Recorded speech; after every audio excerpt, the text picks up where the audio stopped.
I don't even know how long we've been connected on social media. I connected with you. So when you spotlight Shay, that caught my attention because she's a wonderful friend who she and I have done a lot of things socially together. We've done some things professionally together, spoken at conferences together. So when I saw the Orlando Life, I'm like, oh, what is this? So I immediately liked it. And then I'm one of those, when there's something, having grown up here in Orlando, I like to think I know and keep my finger on what's going on. But Orlando Life was new to me. So I'm like trying to figure out who started this, who's doing this. And I saw it was you. So that's when I think I sent you the friend request. So thank you for connecting. I would love for you to just take right now and just take some time to introduce yourself. Okay. Who are you? What do you do? Give me some of your background. I know you have some history here in Florida, and just talk a little bit about that and kind of like how that led to who you are today. Oh my gosh. Is that might be really long. No, I will shorten it. I will shorten it definitely. Simply because I'm not sure, we ever know who we are today, right? Because we're always changing. So my history in Florida dates back to my grandmother. My maternal grandmother was born here in Winter Park. My mother was born here in Winter Park. I was born in Winter Park. And it's so funny because through the beauty of Facebook, I'm still friends with some of the people that I went to elementary school with. And they're traveling all over the world. They live in Europe, Australia, all these different places. And I'm like, yeah, I didn't go very far. My husband also married my high school sweetheart. And we love living here in the Orlando area. It's definitely part of our identity. In fact, it's influenced everything that we've done. So my husband coaches the Blue Dolphin swim team. This is the swim team that he grew up competing for, and now he's a co-head coach for it. So definitely reinvesting back in the sport that he loved and grew up in. And I was a classroom teacher for almost 20 years, and I was an English teacher, and I encouraged my students to try and get published in their writing. And because writing for a real audience is much better than trying to write for just your teacher to have a grade written on it and then it go into a drawer someplace. So when I first started teaching, they had to look through magazines, write to submission editors, explain what they're doing through a query letter. Well, fast forward to 17 years later, and suddenly blogging is a thing. So they could create their own blogs and publish their own writing. That led me into the blogging world, and I kind of fell headlong into it, and I wanted to know about it. So I started the Florida Blogger and Social Media Conference because I wanted to learn more about blogging. So Orlando has this great blogosphere. We had some of the biggest names in blogging. We had Jeanette Johnson, who's one of the most followed fashion bloggers. We had Rochelle Lucas, one of the top travel bloggers. We had Lou Mangello, who, no kidding, was the top downloaded podcast on iTunes for several years in a row. He had like 2 million downloads a year of his podcast. And they were all right here in Orlando. So I'm like, hey guys, if I put a blogger conference, will you come share what you know? And they all said yes. And it was really cool because that first year, people are like, hey Bess, if this is a success, when this gets really big, you can go get the big names in blogging. And I kind of took that with a chip on my shoulder. I'm like, we have the big names in blogging. We have them. We don't need anybody to come from any other state to tell us what to do. So that was the kind of the genesis and the whole philosophy behind the Florida Blogger Conference. By Florida bloggers, for Florida bloggers and social media pros. So I invested in that community and had the honor with a great planning team to be able to build that. At the same time, my swim coach, hubby, and my son, who was competing in swimming, I would sit poolside. And swim meets are not great to be at if you're a parent because you watch your kids swim for about 2 minutes and then you sit for 4 hours and then they compete again for 30 seconds and then you sit again. So I'm like, Joe, it's driving me crazy.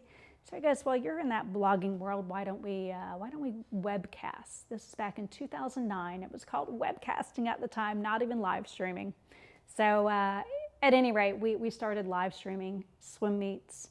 It caught on. We were able to give parents who either were serving overseas or had to be at work, or grandparents or aunts and uncles that lived out of the state, a chance to see their kids swim. And it grew from there. We developed Florida Swim Network into one of the top 3 swimming websites in the nation. We were hired by ESPN to broadcast college swim meets. So again, the mission was focusing on Florida swimmers, coaches, teams, and it was that investing back in the community that really worked for us.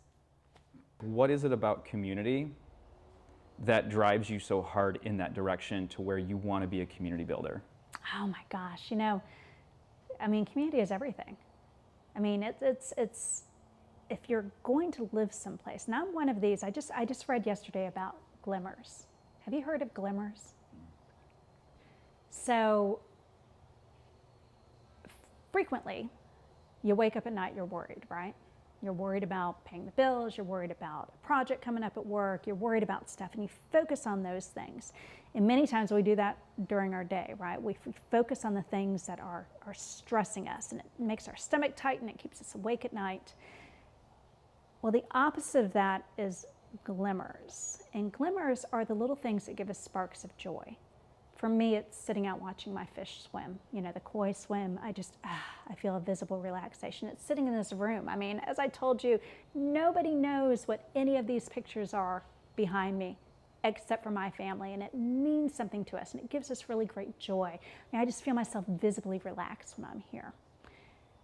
And it's community that does the same thing for us, right? So it's only by being able to lean into those things that give us joy that really helps us relax and really survive, right? Survive as an individual. So it's that community that if you go to work, you have that projects that's stressing you out, but it's the community of support that you've built at that workplace that's helping you get through that, that's helping you not to ball up into this ball of stress. And it's the same thing when you go out in the community. I live now in Maitland, and the Maitland's Farmers Market started off as this little tiny thing, and it's on Sundays, so it doesn't compete with the bigger Winter Park Farmers Market.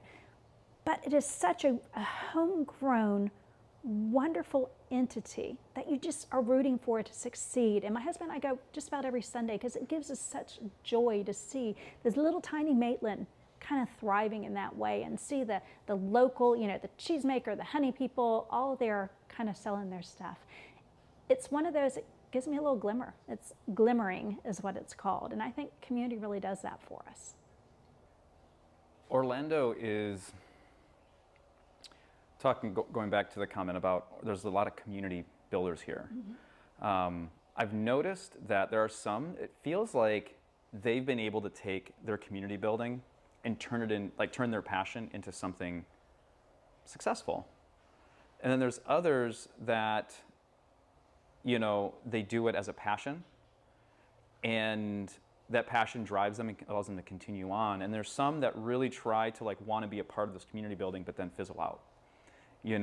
Is there an approach, if someone who is a community person, a community builder, someone who's maybe interested in a specific area of a community, mm-hmm.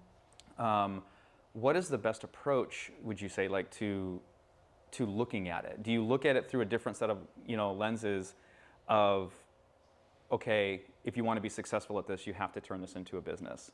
What is the differences between those that fizzle out and those that are able to continue on and actually make a living out of it, but also serve a good purpose? It's a complex, well, actually, it's an easy question with a more complex answer. So I'm gonna try and shorten it for you because, I wrote a whole book on it, right? So, I wrote a whole book on this whole idea of community building, and there are two approaches. There are those that want to turn it into a business, and those that just enjoy doing what they're doing, happen to meet up with other people that also do it. One is not better than the other. It just depends on your personal goals with it.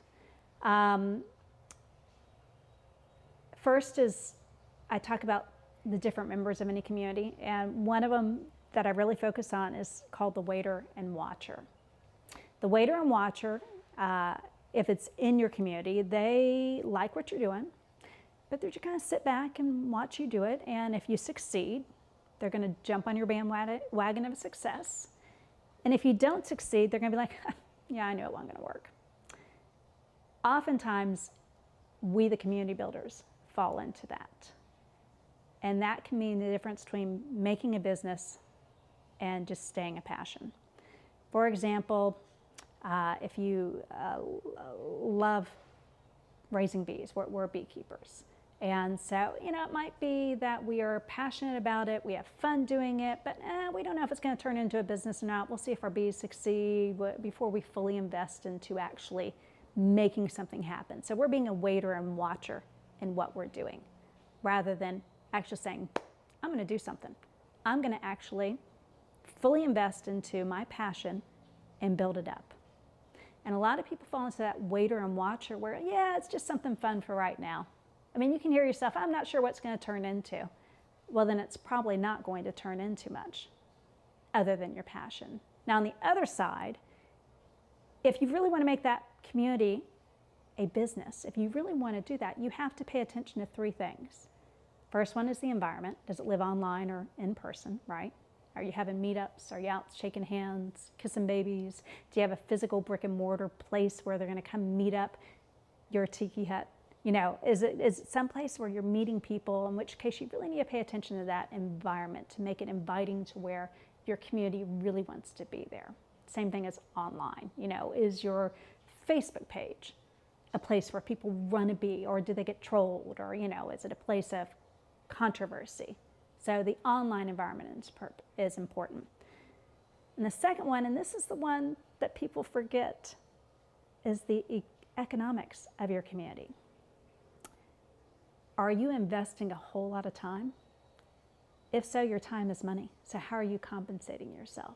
Even if it is a passion, how are you going to compensate yourself? And if you don't, that's where the burnout and fizzle happens, because you're not getting anything in return except for that joy. And joy is great, but joy doesn't pay the mortgage. And then the last thing that they have to pay attention to is really, and this includes you as the community builder, but also your members. Do they feel satisfied? Do they feel valued?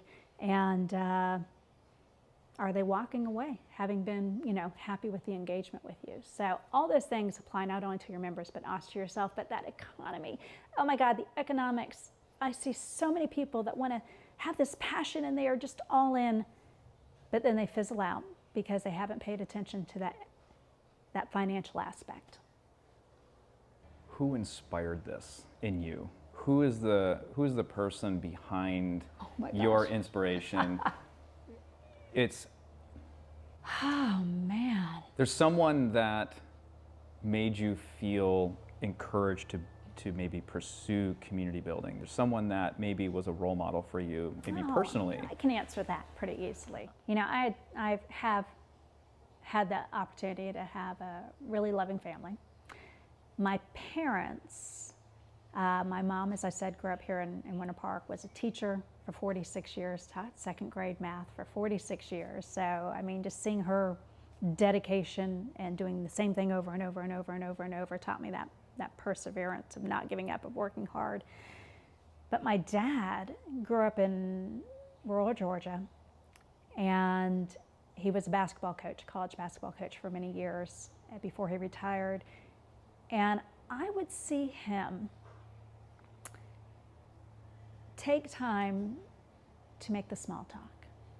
And what I mean by that, if you ever went to a drive-through with my dad, you knew that you were going to be there for probably 5 minutes with cars sometimes tooting at the line behind you, because he was taking time to talk to the person at the drive-through and ask how they were doing and to see what they were doing. And he might even ask them where they were from, or, hey, do you go to school around here? My dad was this type of person that no matter what walk of life, he wanted to get to know that person. He wanted to make them feel valued. And I think as a kid, we were always embarrassed by that. Your dad's talking to this random person that you're like, oh my gosh.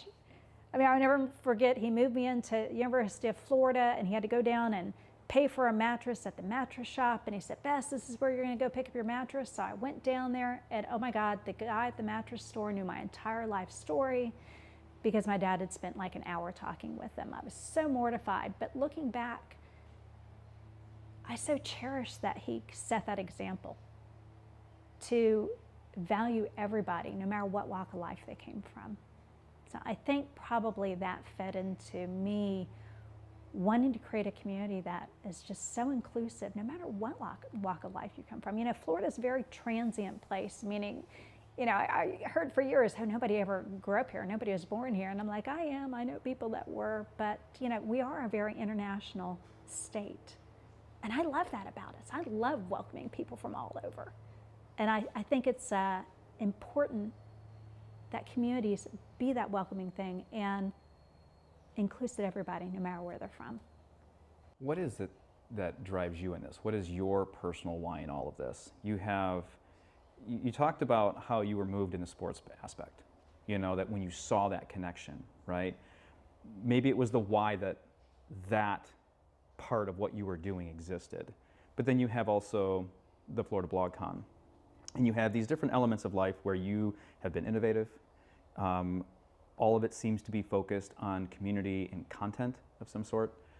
But what is it for you in any of this? Because I get the feeling that you could, if I said, hey, we're going to start a popcorn stand, you would be like, okay, I'm going to attach my passion towards this, and we're going to build a community of popcorn lovers, and I feel that I feel that you could adapt to almost anything. I think there's some things obviously that drive your interest, but what's the common thread in all of it? The piece that gets you the most excited about community and community building. What is it, that piece? Oh my gosh, first of all, I don't sit well, right? So when people talk about retiring, I'm like, well, if I won the lottery, I'd probably keep doing what I'm doing. I mean, I'd pay my bills a little easier, but I would still keep doing what I'm doing. So I think, first of all, that I don't sit well. And I've been introduced to this concept of creators and consumers. And most people fall into one or the other.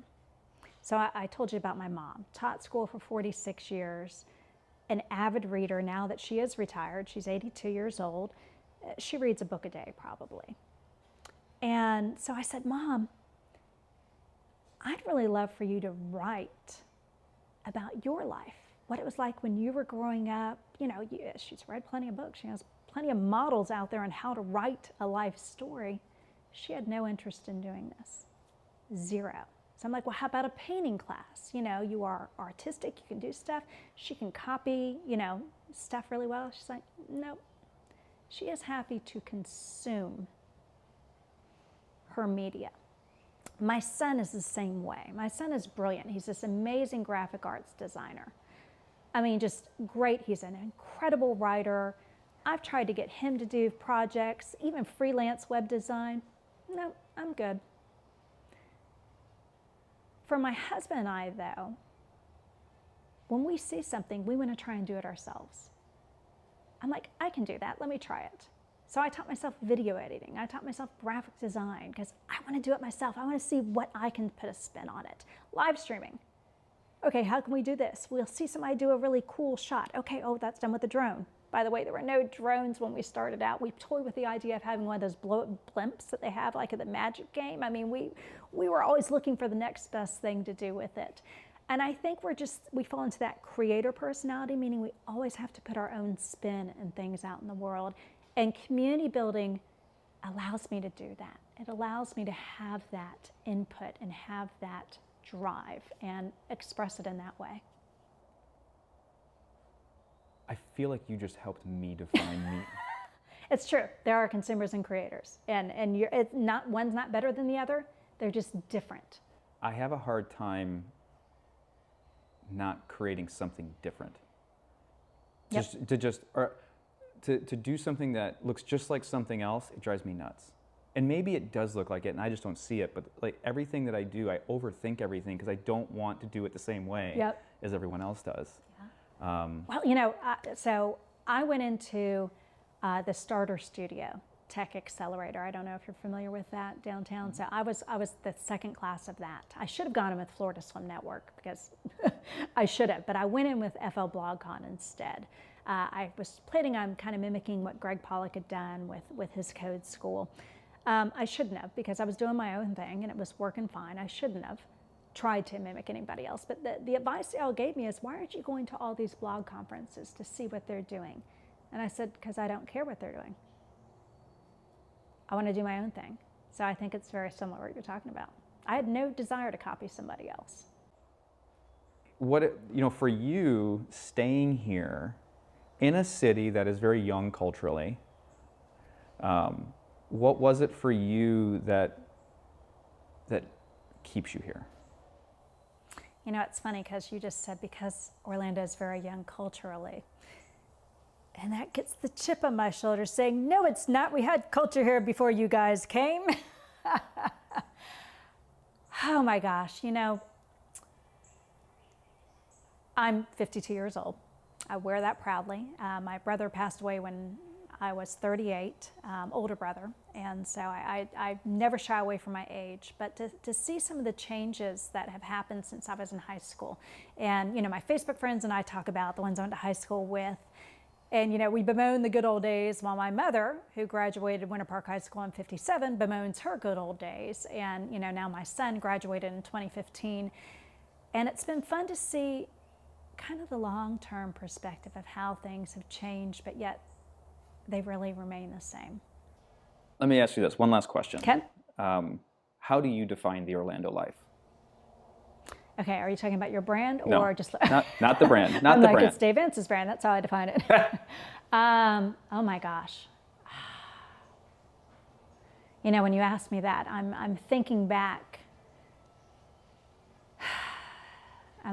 Lots of different images come to my mind. I've got a picture on the wall back there of my grandmother dancing on Bob Carr's stage because as an adult she decided she wanted to take tap dancing at Buddy Ebsen's studio. I imagine my mom, going down in the 1950s, all the boys rode scooters and the girls on the back going up and down Park Avenue. And then I think of my upbringing going through the Winter Park canals, and I think of my son now going out in downtown Orlando. So it's pretty darn hard for me to put just one definition on it. So to me, the Orlando life is this wonderful mixture of experiences that kind of involves all generations, right? Florida used to be the land of old people that would move here. It was known for the old people, the villages connotation. But really we are this young, vibrant, family-oriented place that really offers the tech experience, the outdoor experience, the beach experience, the Disney experience, and really it's what you want from it is what it's going to give to you. When I drive around town, so my grandmother got married late. She got married in her late 30s, and she was born in 1899, and as a young woman, she was the postmistress of the city of Maitland. And so when we drive by the post office, she pops into my mind. Looking around Lake Sibylla, I'm imagining her in a horse and cart, horse and wagon going around delivering mail. When I'm down on Park Avenue, I can't help but think of my mom down there as a teenager. So everywhere I drive, there are reminders of, kind of generations past, and I always think of certain things when I go by certain places, and I think it's that familiarity that just, it brings me joy. It's those glimmering moments. Way to tie that right back in. That was fantastic. Yeah.